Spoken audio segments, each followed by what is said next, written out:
नमस्कार दोस्तों, बहुत-बहुत स्वागत है आपका मेरे यूट्यूब चैनल पे। आज दोस्तों हम सॉल्व करेंगे, इसमें हम रिमाइंडर निकालना यानी कि शेषफल निकालना है।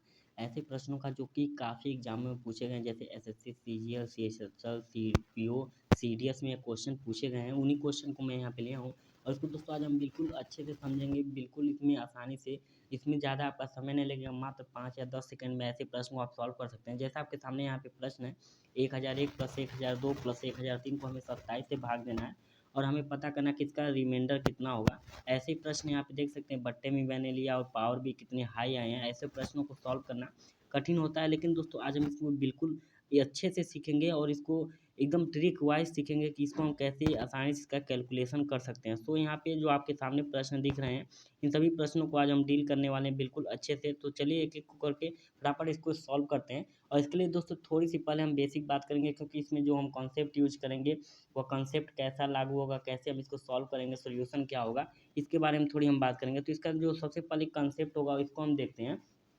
तो यहाँ पे दोस्तों अगर आपके सामने कभी भी कोई भी प्रश्न अगर आए इस फॉर्मेट में रहे कि यक्स रहे और +1 कर दिया जाए और यक्स से इसको डिवाइड कर दिया जाए, तो इसका जो रिमाइंडर होगा वो ऑलवेज क्या होगा, ए ही होगा, क्योंकि यक्स से यक्स कट जाएगा और यहाँ पे बचेगा क्या, सिर्फ ए बच जाएगा। तो इसका रिमाइंडर ए एक हो जाएगा, ए हो जाएगा। और ऐसे ही अगर आपका प्रश्न रहे कि यहाँ पे ए स्क्वायर दे दिया जाए इसका और इसको एक्स से डिवाइड कर दिया जाए, तो इसका जो रिमाइंडर होगा वो क्या होगा, ऑलवेज होगा ए स्क्वायर। यहाँ पे दोस्तों यहाँ पे ए स्क्वायर कैसे हो रहा है, अगर x+1 का हम एक्सपेंड करें तो क्या होता है, मेरा एक्स स्क्वायर होता है प्लस 2ax होता है और प्लस ए स्क्वायर होता है।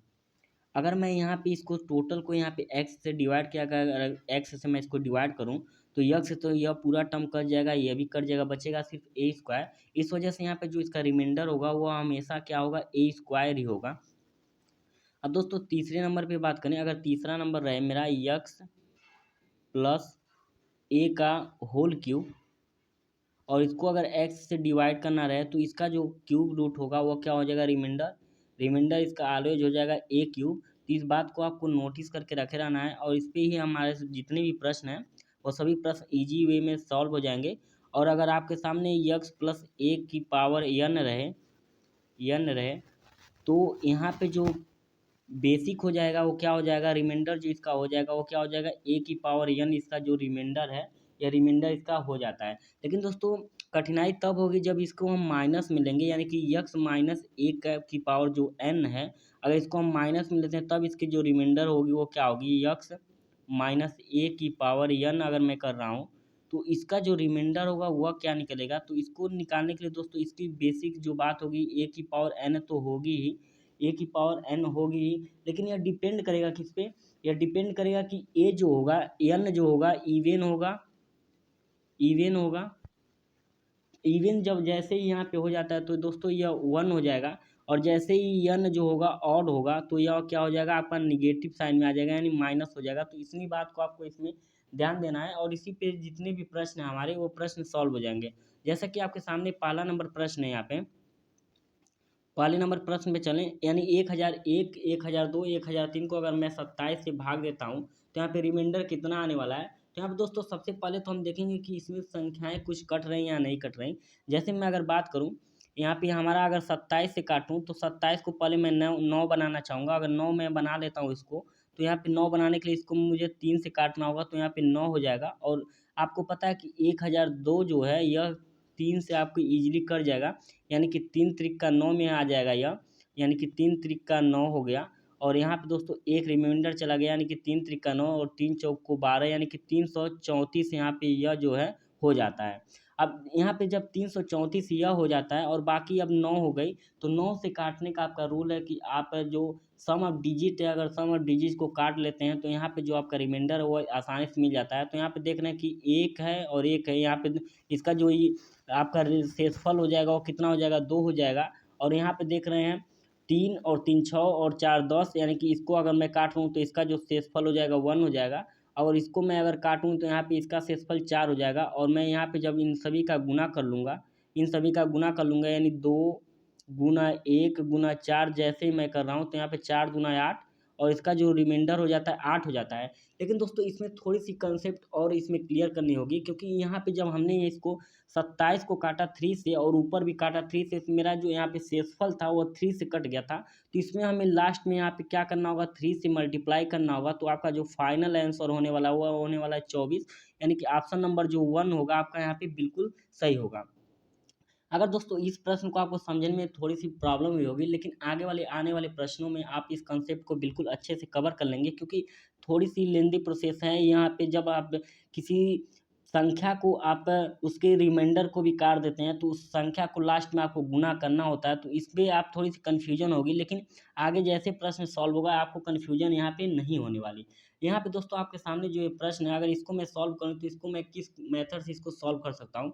आप देख सकते हैं कि इसकी जो पावर्स हैं उसको हमें किस फॉर्म में लाना पड़ेगा, हमें लाना पड़ेगा इसको x माइनस ए की पावर 1000 डिवाइड बाई 3 के फॉर्म में इसको हमें लाना पड़ेगा। तो इस फॉर्म में लाने के लिए हमें क्या करना पड़ेगा, तो इस फॉर्म में लाने के लिए यहाँ पे दोस्तों मैं थोड़ा सा इसको और अच्छे से नोट डाउन करूँ, ताकि यहाँ पे जो कवर हो जाए आपका स्पेस या अच्छे से हो जाए। यानी हमें इसको किस फॉर्म में लाना पड़ेगा, x माइनस ए की पावर n अपान यक्स के फॉर्म में हमें इसको कन्वर्ट करना होगा। तो आपको पता है कि अगर मैं तीन में से अगर दो को घटा दूं, तीन में से अगर मैं एक को घटा दूं, क्योंकि अगर दो को घटाऊंगा तो ज़्यादा हो जाएगा, हमें दो लाना है। तो अगर इसको मैं घटा दूं और इसकी पावर लगा दूं तब भी इस पर कोई इफेक्ट नहीं आएगा, क्योंकि हम तीन में से एक को घटा देंगे, दो हो जाएगा, और दो की पावर आपकी 1000 हो जाएगी, और नीचे आपका यहाँ पे कितना हो जाएगा, 3 हो जाएगा। और इसके पहले अभी पीछे आपने कंसेप्ट पढ़ा कि अगर यहाँ पे यक्स से डिवाइड किया जाता है, तो जो लास्ट पद यानी कि यह वाला पद जो होता है, इस पद को मैं क्या करता हूँ, अगर इस पद को मैं लूँ तो इसको माइनस में लेके इसकी पावर जो हो जाती है, यही जो आपकी शेषफल है, या शेषफल हो जाती है। और आपको पता है कि 1000 जो आपका सम है, अगर सम है तो इसका जो आंसर हो जाएगा 1 हो जाएगा, यानी इसका इस प्रश्न का जो आंसर हो गया वो 1 हो गया। ऑप्शन नंबर 3 जो होगा इसका बिल्कुल सही हो जाएगा। अगले प्रश्न में चलें, तो अगला जो प्रश्न है 141, 142, 143 को अगर 6 से भाग दिया जाता है, तो इसका जो शेषफल होगा वो कितना होगा। तो यहाँ पे भी दोस्तों वही कंसेप्ट यूज होगा, क्योंकि हमने जब इसके पहले भी इसको जब सॉल्व किया था, तो यहाँ पे देखा था कि इसको हमने काटना काटना पड़ा था, तो इसको भी हम काटेंगे। तो इसको अगर हमें काटना हो तो 142 आपका देख रहे हैं कि 142 को अगर काटे तो यह 2 से कट जाएगा आसानी से। तो इसको अगर मैं काट रहा हूँ तो यह कितना हो जाएगा, 72 हो जाएगा। और यहाँ पे मैं इस 6 को काटूँ तो यह 3 टाइम्स में कट जाएगा। यहाँ पे देख रहे हैं कि ऊपर जो हो गया 72 हो गया, नीचे जो हो गया 3 हो गया। अब इसमें हम आराम से रिमाइंडर थ्योरम लगा के इसको सॉल्व कर सकते हैं, इसकी रिमाइंडर फाइंड करने के लिए। तो यहाँ पे अगर देखा जाए, अगर मैं 3 से काटने की बात करूँ किसी संख्या को, तो आप बोलेंगे कि अगर 3 से काट कर किसी संख्या को अगर हमें उसका शेषफल बताना है, तो हम उसके सम ऑफ डिजिट को काट के उसका शेषफल बता सकते हैं। तो यहाँ पे देख रहे हैं यह पूरी तरह से कट जाता है, यानी यहाँ पे इसका रिमाइंडर जो हो जाएगा 0 हो जाएगा। जैसे ही यहाँ पे इसका रिमाइंडर 0 हो गया, बाकी कोई भी संख्या यहाँ पे उतरे उससे हमें कोई फ़र्क नहीं पड़ेगा, क्योंकि यहाँ पे जितनी भी संख्याएँ उतरेंगी 0 में मल्टीप्लाई हो जाएगा, 0 हो जाएगा। यानी ऑप्शन नंबर 2 इसका 3 है वो बिल्कुल सही हो जाएगा, क्योंकि आपको पता है कि 0 से किसी भी संख्या का अगर हम मल्टीप्लाई कर दें तो वह 0 ही देगा। तो इस वजह से हम इसको आगे सॉल्व नहीं करेंगे, और इसका आंसर डायरेक्ट हम यहाँ पे 0 ले सकते हैं। अगला प्रश्न है, अगर इस प्रश्न को अगर देखा जाए दोस्तों, तो इसको सॉल्व करने के दो मेथड हैं। दो मेथड कैसे, जो अभी मैं आपको यहाँ पे स्टार्टिंग बताया उस मेथड से भी इसको सॉल्व कर सकते हैं, और बाकी इसका एक अलग मेथड है, वो बिल्कुल ईजी मेथड है। अगर ऐसे प्रश्न आपके सामने आते हैं, पहले तो दोस्तों हम इसका जो आप इस कंसेप्ट में पढ़ रहे हैं उस मेथड से इसको सॉल्व करेंगे, तो हमें 71 की पावर 83 है, तो 71 की पावर 83 को मैं क्या लिख सकता हूँ, अगर मैं इसको लिखना चाहता हूँ तो इसको मैं ईजिली वे में कर सकता हूँ कि इसका जो 72 होगा, क्योंकि 72 जो होगा 36 का मल्टीपल होगा। तो 72 में से मैं अगर एक घटा दूं और इसकी पावर को मैं 83 कर दूं, तो यहाँ पे कोई फ़र्क नहीं पड़ेगा। और इसी प्रकार मैं अगर 73 की बात करूँ, 73 को मैं लिख सकता हूँ 72 प्लस 1 की पावर 83। इस पे भी कोई फ़र्क नहीं पड़ेगा, क्योंकि हमने एक बार सम किया, एक बार माइनस कर दिया, तो इसमें कोई फ़र्क नहीं पड़ेगा। और नीचे में मेरा हो जाएगा 36।